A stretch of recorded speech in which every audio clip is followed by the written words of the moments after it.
Bulatkan tekad, kuatkan hati, negeri ini memanggilmu kawan.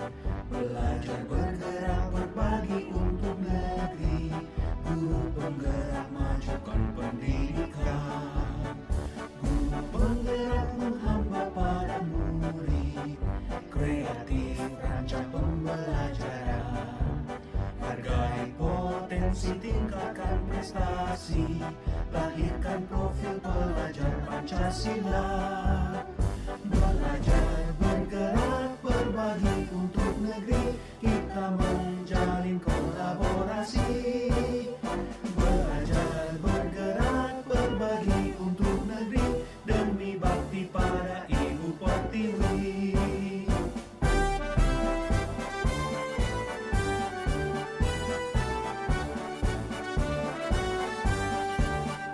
Bulatkan tekad, kuatkan hati, negeri ini memanggilmu kawan. Belajar, bergerak, berbagi untuk negeri, guru penggerak, majukan pendidikan. Guru penggerak menghamba. Baik, selamat siang Bapak Ibu. Om Swastiastu. Hari ini saya akan berbagi mengenai budaya positif. Ya. Sebelumnya terlebih dahulu perkenalkan,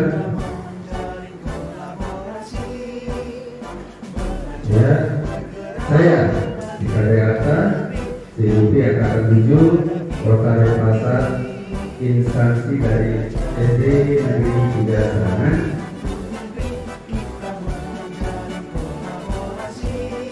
Baik, sebelum kita mulai,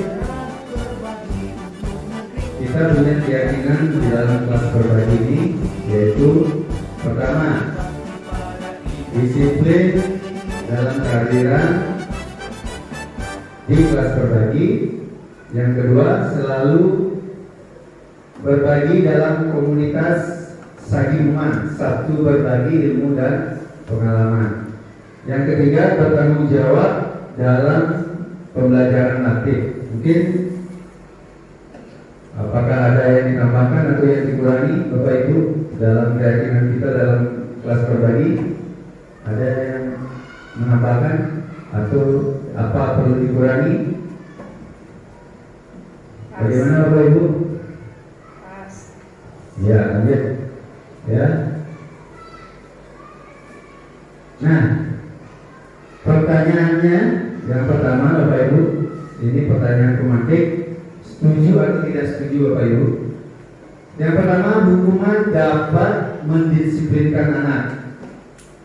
Yang kedua, pemberian hukuman dengan hal positif seperti membaca atau membersihkan halaman sekolah dapat meningkatkan disiplin anak. Yang ketiga, memberi penghargaan dapat meningkatkan motivasi belajar anak. Bagaimana Bapak Ibu, menurut Bapak Ibu? Dari Ibu Ketut dulu, yang pertama, kira-kira bagaimana? Hukuman dapat mendisiplinkan anak. Setuju atau tidak? Tidak setuju. Ya, tidak setuju karena semakin anak dihukum, anak-anak akan semakin bandel. semakin dihukum, semakin bandel, Semakin berani. semakin berani. Ya. Baik. Ya, yang lain, menurut Bapak Ibu yang lain? Yang nomor satu bagaimana? Tidak setuju. Tidak setuju. Yang kedua, pemberian hukuman dengan hal yang positif seperti membaca, bagaimana? Saya berdua setuju. Setuju. Ya. Ya. Yang lain?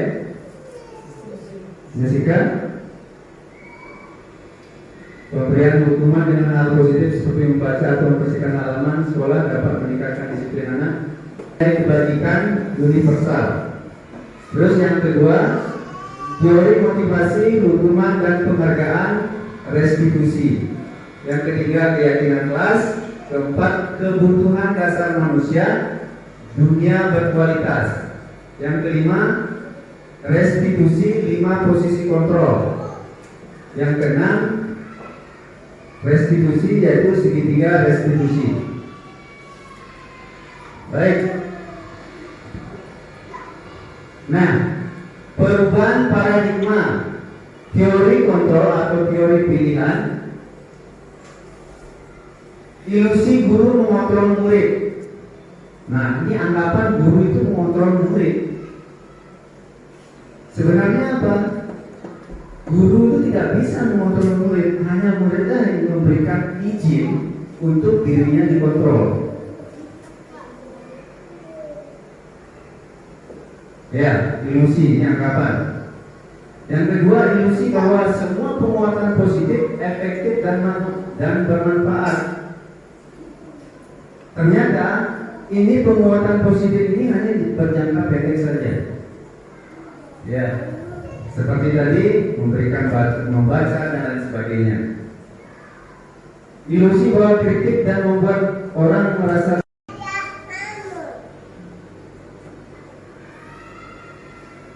Nah, di sini ada tabel dari merupakan identitas gagal ataupun identitas sukses. Kalau identitas gagal, hukuman itu sudah semua termasuk identitas gagal. Identitas sukses termasuk disiplin, diantaranya itu konsekuensi dan restitusi. Ini termasuk identitas sukses. Tetapi alangkah baiknya kita gunakan restitusi di dalam dunia pendidikan, ya, karena konsekuensi masih ada hukuman dia di sana. Apabila mereka tidak melaksanakannya, pasti ada konsekuensinya. Ya, sesuatu yang harus dilalui tidak nyaman. Nah, kalau di restitusi merupakan pilihan mereka menggunakan menguatkan murid anak dalam jangka waktu yang panjang. Ya, korban mendapatkan ganti, murid atau anak mendapatkan penguatan di sini. Masalah terpecahkan, murid belajar bertanggung jawab untuk berperilaku, fokus pada pemecahan masalah. Caranya nih, ya, apa yang kamu yakini? Apa yang bisa kamu lakukan untuk perbaiki masalah ini? Nah, murid atau anak menghormati dirinya dan orang lain apabila kita melakukan restitusi. Ini identitas gagal. Identitas gagal ini negatif, konsekuensi ini netral, restitusi ini positif. Nah, 9 ciri-ciri restitusi. Ya, bukan untuk menebus kesalahan, melainkan untuk belajar dari kesalahan. Ya, bukan untuk menebus kesalahan, melainkan belajar untuk dari kesalahan. Memperbaiki hubungan. Terus untuk melihat ke dalam diri mereka. Restitusi mencari kebutuhan dasar yang mendasari tindakan mereka. Restitusi diri adalah cara yang paling baik. Restitusi fokus pada karakter bukan tindakan. Restitusi fokus pada solusi. Restitusi membalikan murid yang berbuat salah pada kelompoknya. Ini 9 ciri-ciri restitusi. Nah, keyakinan kelas. Mengapa tidak peraturan kelas? Mengapa harus keyakinan kelas? Kira-kira belum? Mengapa harus keyakinan kelas bukan peraturan kelas atau kesepakatan kelas? Kalau peraturan itu sifatnya memaksa gitu ya. Terus? Kalau keyakinan kelas itu merupakan kesepakatan kelas, kesepakatan anak-anak di kelas. Iya. Yang lain? Mengapa tidak peraturan gitu? Mengapa harus keyakinan? Kalau peraturan bisa saja kan tidak di, kalau kita hanya membuat peraturan bisa tidak dijalankan. Kalau sudah keyakinan berarti pasti akan dijalankan dan akan tertanam konsep apa namanya peraturan pada diri masing-masing anak. Ya. Jadi pernah kan Bapak Ibu mendengar peraturan tentang memakai helm apabila kita membawa atau mengendarai sepeda motor? Mengapa? Karena apa kita harus pakai helm? Menjaga melindungi kepala. Itu melakukan apa namanya? Termasuk menjaga keselamatan atau gimana? Menjaga keselamatan. Tapi nilai-nilai yang Bapak Ibu yakini biar selamat harus memakai helm. Yakin kan keyakinan itu? Tanpa disuruh kan kalian Bapak Ibu memakai helm? Begitu mau mengambil pasti ngambil helm. Karena apa? Sudah diyakini agar selamat. Kan motivasi intrinsiknya datang. Motivasi peraturan pasti ada sanksi itu.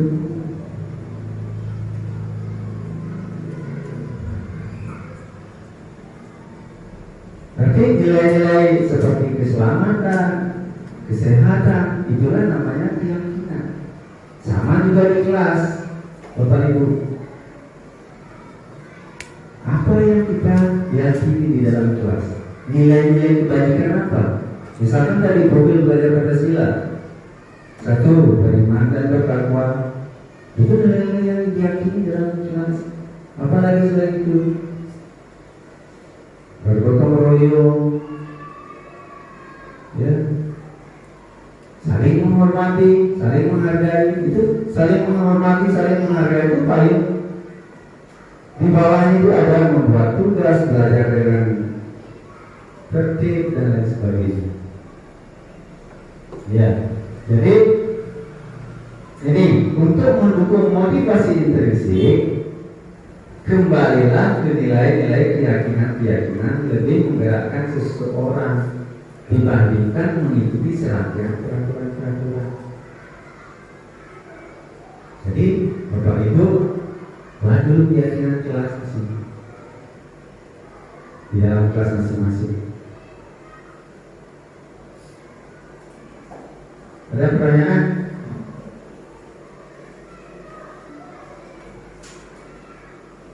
Ada pertanyaan? Lanjut lihat. Nah, di dalam kegiatan pendalaman keyakinan kelas ini namanya ada tabel T dan Y. Ya, ini tabel T ini senang.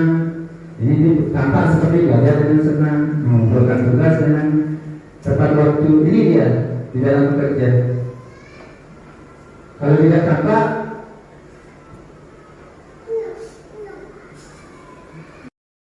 itu lebih jelasnya nih. Nah, misalkan hormat, nah hormat terdengarnya seperti apa dia di dalam keseharian di suatu kelas. Satu orang berbicara, yuk saya bantu. Oh ini terdengar seperti ini anak. Terus kita bisa selesaikan apa nih secara bersama-sama. Terima kasih, tolong ya. Ini yang terdengar. Boleh kan saya pinjam? Ya, di dalam rasa saling menghormati ini, keyakinan saling menghormati ini terdengar seperti ini. Boleh kan saya pinjam pensilmu? Seperti itu terdengar di dalam kelas. Terus terlihatnya seperti apa? Berempati terhadap perasaan orang lain, memegang apa namanya? Dengan izin, meminjam barang milik orang lain dengan izin, mendengarkan dengan seksama, ini memberikan salam hormat, ini perilaku. Nah ini tampak seperti apa? Datang tepat waktu. Ya, baik. Nah di dalam bekerja tampak seperti tekun bekerja dan menyimak guru, terus menyerahkan tugas tepat waktu. Ini nilai keyakinan di dalam bekerja, hormat dan rasa diterima. Ya. Tidak tampaknya apa? Tidak tampak mendengar guru dan acuh tak acuh. Tugas tidak diberikan.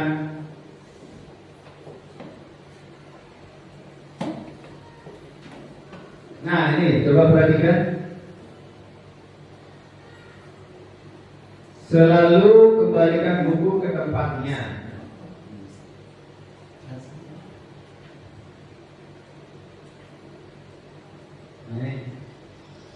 Selalu kembalikan buku ke tempatnya. Keyakinan kelasnya apa? Tanggung jawab. Dilarang mengganggu orang lain, ya saling menghormati. Itu keyakinan. Yang jelas, kalimat-kalimat negatif dilarang, jangan dan lain sebagainya itu masih termasuk peraturan. Kalau di dalam keyakinan kita, di dalam keyakinan kelas, termasuk tanggung jawab, mengembalikan buku ke tempatnya, menghormati orang lain, hadir di sekolah 15 menit sebelum pembelajaran dimulai, saling menghormati orang lain, berkomitmen, dilarang melakukan kekerasan. Keyakinan kelasnya yaitu keselamatan, menghormati orang lain, dilarang menggunakan narkoba. Ya. Jadi menghormati orang lain, bersahabat, sehatan, bergantian atau menunggu giliran, menghormati orang lain juga. Keyakinannya. Gunakan masker termasuk kesehatan, keselamatan. Jangan berlari di kelas atau koridor, itu keselamatan dan keamanan. Ya, ini keyakinan-keyakinan yang ada di dalam kelas kita. Ya, tidak lagi ada seperti ini. Dilarang, apalagi dilarang, jangan. Ya. Oke ya. Nah ini contoh-contoh keyakinan di kelas 1. Setiap anggota kelas perlu belajar, setiap anggota kelas perlu senang, ya. Setiap anggota kelas perlu melakukan tugas, setiap anggota kelas perlu saling menghargai, setiap anggota kelas perlu merasa aman. Di contoh keyakinan kelas di kelas 5, selalu bersikap positif, ya, senantiasa menjadi diri terbaik, percaya dan menghormati orang lain dan milik orang lain, berkomitmen. Contoh-contoh keyakinan kelas yang ada di kelas 1 maupun di kelas. Ini contoh di kelas 7 SMP. Kami meyakini bahwa sangat penting untuk menghormati semua orang dan barang milik orang lain. Di dalam keyakinan bekerja, kami meyakini bahwa sangat penting untuk mengerjakan segala pekerjaan atau mengikuti kegiatan yang telah ditugaskan. Kalau keyakinan merasa diterima dan dimiliki, kami meyakini bahwa sangat penting untuk merasa diterima pada suatu kelompok dan saling peduli satu dengan yang lainnya. Ini contoh keyakinan kelas D. Ya, tapi kita di SD ini kelas rendah, kelas tinggi. Nah, ini yang sudah saya buat di kelas kegiatan siswa dalam membuat keyakinan kelas di kelas 4, ya. Nanti ada videonya. Ya, ini berupa foto.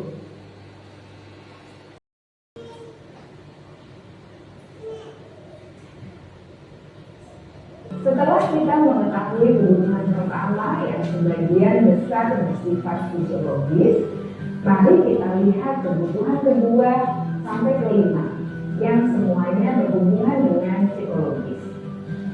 Mari kita lihat kebutuhan yang kedua, yaitu kebutuhan akan perasaan diterima oleh kelompok atau komunitasnya, atau kebutuhan love and belonging. ini meliputi keinginan untuk tetap terhubung dengan orang lain seperti teman, keluarga, teman kerja, dan kelompok di mana kita tergabung. Setiap murid ingin menjadi bagian yang berharga dari kelas dan juga sekolah. Mereka juga ingin diterima oleh orang lain dan kelompoknya. Bahkan murid yang seringkali mereka merasa tidak memegang kendali atas kehidupannya sendiri, karena guru barangkali berpengaruh dalam mengambil keputusan. Murid-murid yang memiliki kebutuhan dasar akan penguasaan yang tinggi biasanya selalu ingin menjadi pemimpin. Mereka juga suka melalui percakapan dengan guru dalam pendekatan disiplin positif, murid dapat diajak untuk bersikap reflektif dalam mengenali kebutuhan-kebutuhan yang Nah, sekarang selanjutnya 5 posisi kontrol. Ya. 5 posisi kontrol kita sebagai seorang guru ya. Ada namanya sebagai penghukum, posisi kontrol sebagai penghukum. Yang kedua itu sebagai pembuat rasa bersalah, pembuat rasa bersalah. Yang ketiga itu sebagai teman. Yang keempat sebagai pemantau. Yang kelima sebagai manajer. Ya, jadi sebagai penghukum dan pembuat rasa bersalah ini sudah identitas gagal. Ya. Sedangkan sebagai teman pemantau ini termasuk identitas berhasil atau sukses. Sedangkan sebagai manajer itu berhasil atau sukses dengan kontrol diri. Beda dengannya ini teman dan pemantau. Ini dengan kontrol dari luar. Motivasinya masih ekstrinsik, eksternal. Kalau sebagai manajer ini motivasinya kontrol dirinya dari diri mereka sendiri. Ya. Nah ini guru sebagai penghukum. Kira-kira kalau ini guru berbuat menghardik, terus apa lagi, menunjuk-nunjuk, menyakiti, ya, menyindir. Ini kata-kata guru yang berbuat nih sebagai penghukum. Nah guru berkata, kalau kamu ya, hasilnya apa? Tentu murid ini memberontak, ya, menyalahkan orang lain, berbohong. Itu akibatnya. Kalau sering seperti ini. Nah, menyesuaikan diri bila diawasi itu hasilnya. Nah, murid meletakkan guru peraturan dan hukum itu di dunia berkualitas. Terus murid berkata, berapa banyak bintang yang saya harus peroleh? Ini sebagai pemantau. Berapa halaman yang harus saya tulis? Ini sebagai pemantau. Sebagai pemantau ini lebih kepada memberikan konsekuensi. Ada aturan, ada konsekuensi. Ya. Nah selanjutnya dampaknya pada murid menitik beratkan pada sanksi atau hadiah untuk dirinya. Itu dampaknya. Nah ini posisi yang kelima ini yang harus kita lakukan. Sebagai apa? Gimana sebagai apa? Posisi yang kelima ini. Murid berkata, biarkan saja, nanti juga marah-marah lagi, seperti itu dia muridnya. Terus dampak pada murid. Nah, selanjutnya murid melakukan meletakkan guru di dalam dunia berkualitas, Murid berkata, maafkan saya, pasti seperti itu. apa? Merasa rendah diri muridnya, merasa rendah diri. Nah, apabila kita posisikan sebagai teman, guru ini sebagai teman dengan berteman dengan murid. Nah, guru berkata membuatkan alasan-alasan untuk muridnya. Ayolah lakukan demi ibu, demi bapak. Ini memelas-melas ya. Ini sebagai teman. Ya. Ini hasilnya ketergantungan ya. Jadi apabila guru itu sebagai teman dengan muridnya, hanya guru tersebut yang disapa mungkin dihormati, yang lainnya tidak.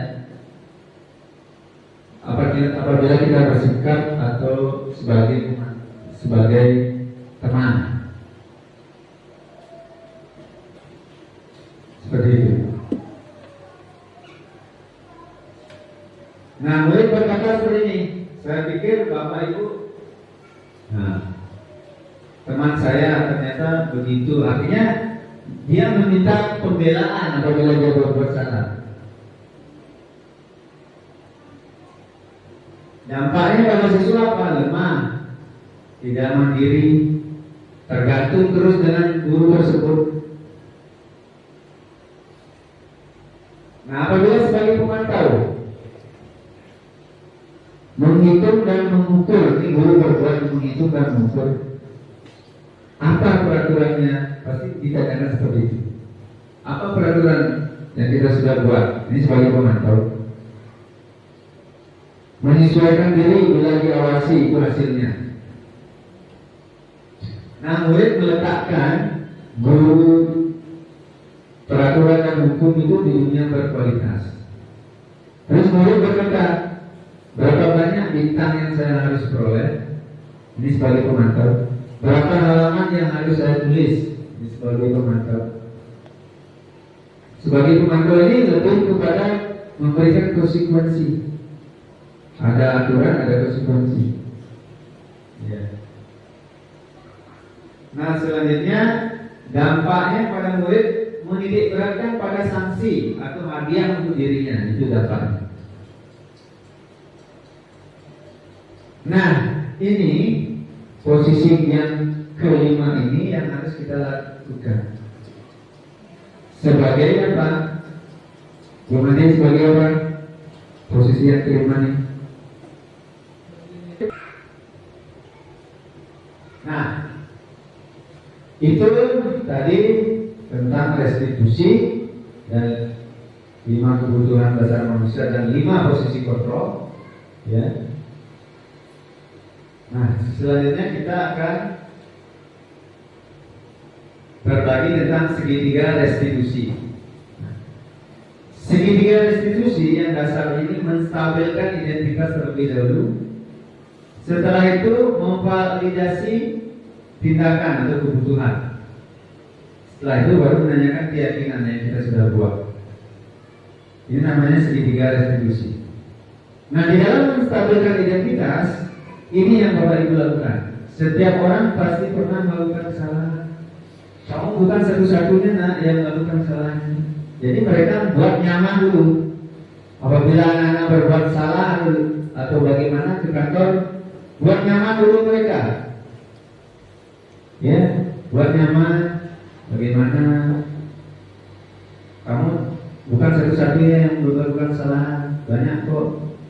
Kita namanya manusia tidak sempurna, pasti ada buat salah. Bapak juga pernah buat salah. Jadi menstabilkan identitas mereka dulu. Selanjutnya yang kita lakukan yaitu validasi tindakan atau kebutuhannya apa sih. Tentu mereka melakukan itu dengan alasan-alasan. Tentu kamu punya alasan. Bagaimana sih alasan kamu melakukan hal itu?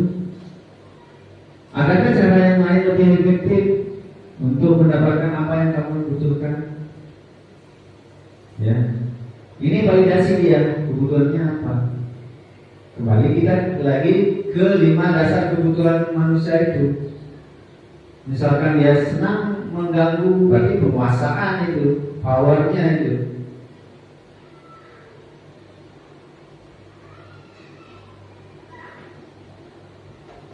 Lanjut, itu menanyakan keyakinannya.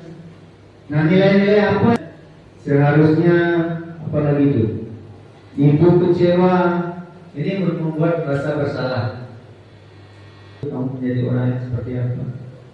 Nah, inilah menanyakan keyakinan. Langkah yang terakhir dari segitiga restitusi.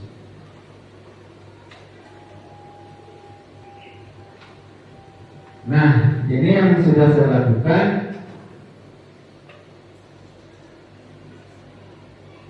Dengan menggunakan segitiga restitusi.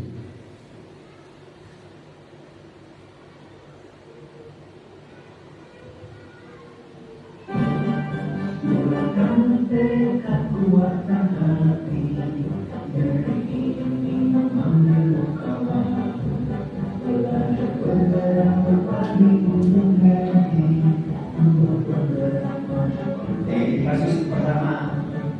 Untuk bergerak untuk bergerak mimpi. Selamat pagi ya.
Kita melaksanakan weekend kelas.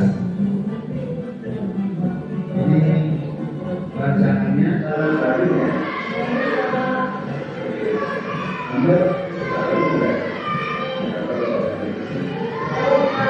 segitiga restitusi terlebih dahulu.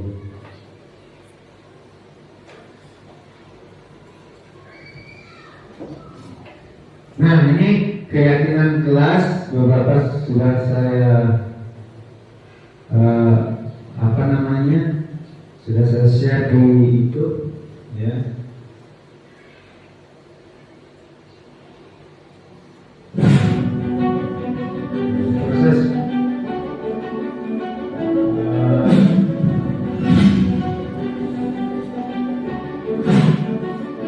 Proses pembuatan keyakinan kelas di kelas 4, ya.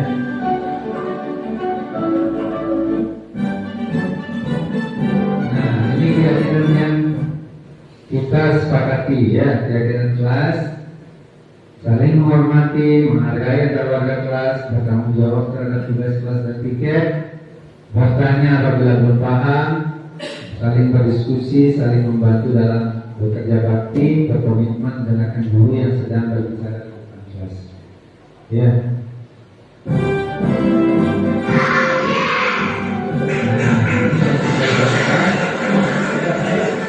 Untuk mengawali semester Ini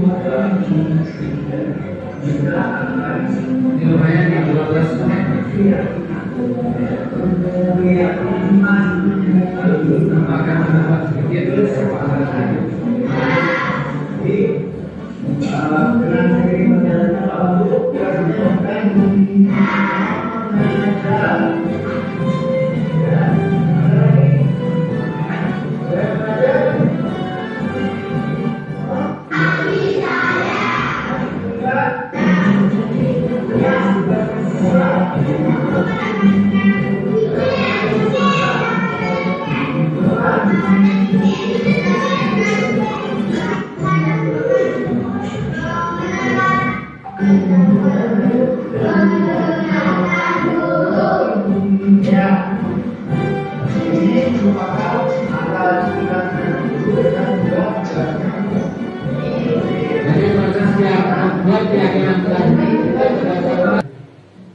apakah kamu bisa melakukan yang lebih baik besok lagi?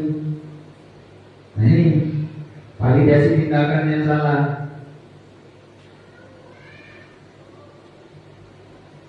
Di sini juga mengenali kebutuhan apa sih yang mereka butuhkan di dalam 5 dasar kebutuhan manusia tadi ini.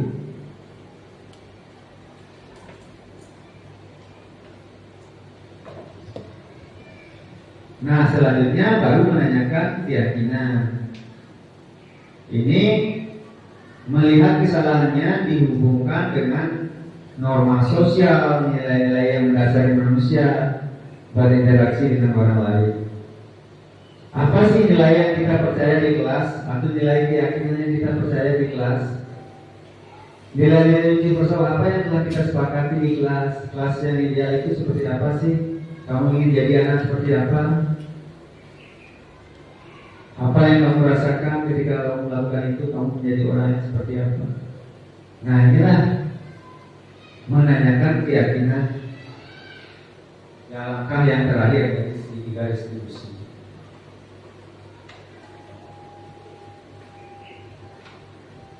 Nah ini yang sudah saya lakukan.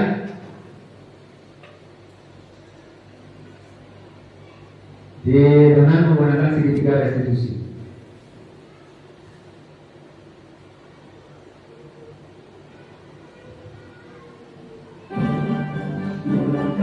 Tekad kuatkan hati, dari ini memanggil kawan. Belajar bergerak berbagi gunung hati, untuk bergerak masuk. Kasus pertama. Untuk bergerak tentang paparan bumi.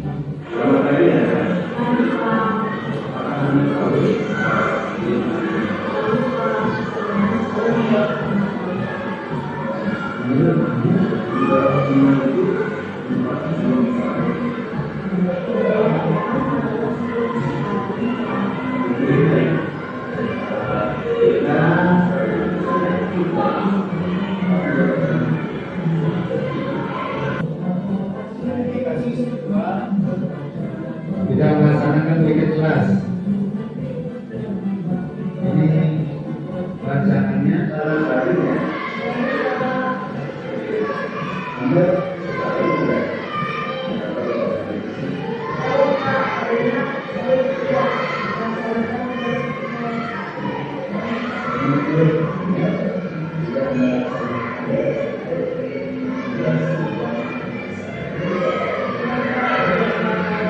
jadi itu salah satu langkah yang saya lakukan apabila salah satu siswa yang melakukan beberapa kasus, contohnya yaitu mendorong teman dan tidak melaksanakan tiket. Ya. Jadi kita sebagai guru tidak langsung menghukum, ya. Posisi kontrol kita jangan langsung menghukum. Tentu sudah dijelaskan dari dampak-dampaknya. Apabila kita langsung menghukum, setelah menghukum sebagai penghukum merasa membuat merasa bersalah. Sebagai teman, terus sebagai pemantau. Sebagai pemantau ini tentu ada konsekuensi, masih ada hukuman dia. Ya. Tapi yang lebih baik posisinya sebagai manajer dengan melakukan langkah segitiga restitusi terlebih dahulu.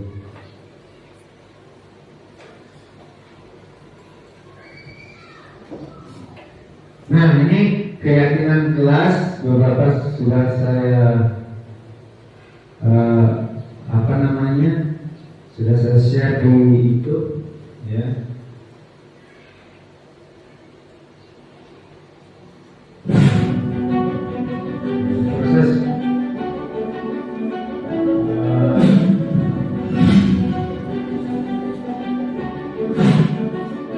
Proses pembuatan keyakinan kelas di kelas 4, ya.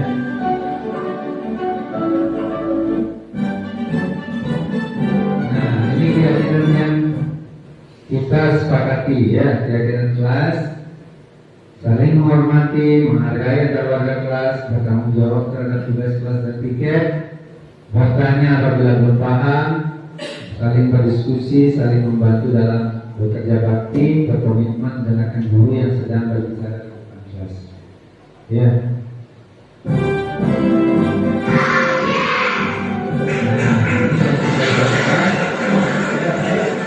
Untuk mengawali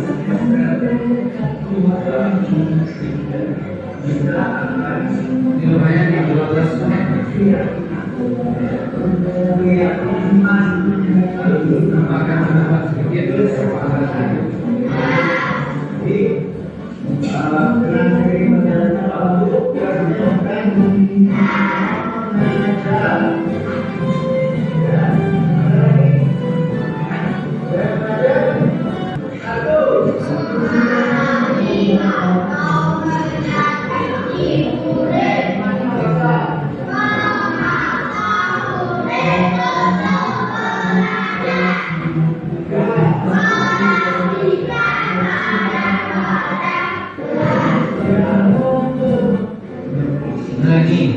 mereka dalam kelompok mengutarakan pendapat mereka masing-masing, apa sih yang mereka yakini dalam kelas supaya pembelajaran bisa dilakukan secara maksimal, ya.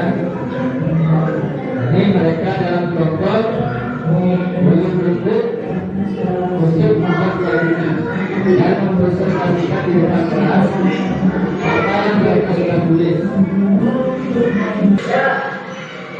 kalian harus diterapkan di dalam keseharian.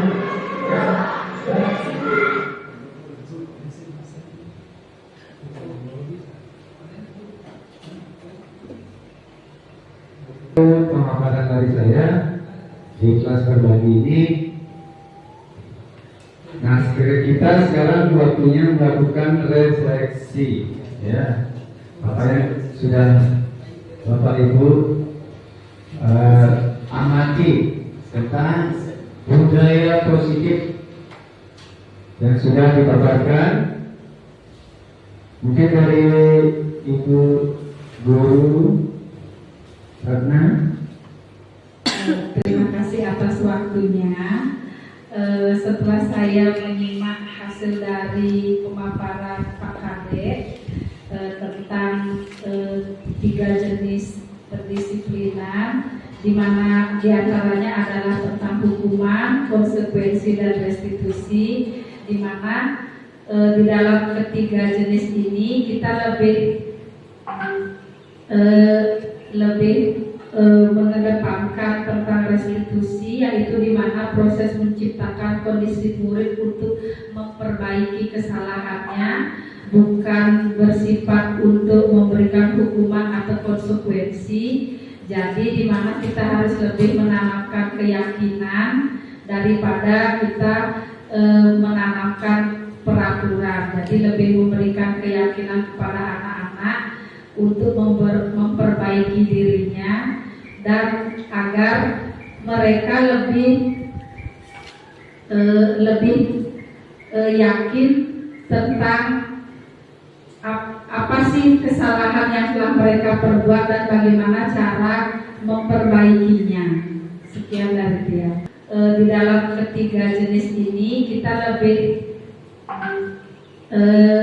lebih mengedepankan tentang restitusi, yaitu di mana proses menciptakan kondisi murid untuk memperbaiki kesalahannya, bukan bersifat untuk memberikan hukuman atau konsekuensi. Jadi di mana kita harus lebih menanamkan keyakinan daripada kita menanamkan peraturan. Jadi lebih memberikan keyakinan kepada anak-anak untuk memperbaiki dirinya dan agar mereka lebih yakin tentang apa sih kesalahan yang telah mereka perbuat dan bagaimana cara memperbaikinya. Sekian dari dia. Selamat siang Bapak Ibu Guru, terima kasih telah diberikan waktu untuk memberikan redaksinya. Pemaparan yang Pak Kadek berikan tadi dari awal sampai akhir banyak sekali ilmu yang baru yang bisa saya dapatkan, karena jujur dulu ketika di sekolah lama, ketika saya mengajar kelas kecil, saya selalu menerapkan penghargaan di mana memberikan stiker ketika mereka rajin menjawab atau rajin mengerjakan tugas. Nah, ternyata itu penghargaan seperti itu bisa mengurangi motivasi intrinsik mereka dan bisa mematikan kreativitas mereka. Nah, itu yang saya dapat dari pemaparan Pak Kadek tadi. Lalu ada juga yang saya dapat yang baru, bahwa kita tidak bisa mengontrol orang lain, termasuk murid. Jadi dirinya mereka lah yang bisa mengontrol dirinya mereka sendiri. Lalu ada lagi bahwa kita lebih harus menerapkan keyakinan kelas daripada membuat peraturan. Dengan keyakinan kelas, murid bisa lebih leluasa untuk menceritakan apa misalnya permasalahan di kelas, sehingga kita bisa membantu untuk menyelesaikan. Itu yang saya dapat. Dari demikianlah presentasi saudara atau pemaparan dari saya tentang budaya positif ya yang harus kita laksanakan di dalam suatu sekolah maupun di kelas. Ya, saya harap Bapak Ibu Guru semua akan menerapkan budaya positif yang sudah saya paparkan, dari disiplin positif, nilai kebajikan universal, teori motivasi, hukuman, dan penghargaan, restitusi, keyakinan kelas, kebutuhan dasar manusia dan dunia berkualitas, restitusi, 5 posisi kontrol, dan restitusi segitiga restitusi, yaitu posisi sebagai manajer. Sekian dari saya, semoga pengalaman ini atau ilmu ini bermanfaat bagi kita semua. Saya tutup dengan para santri. Om Santi Santi Santi Om.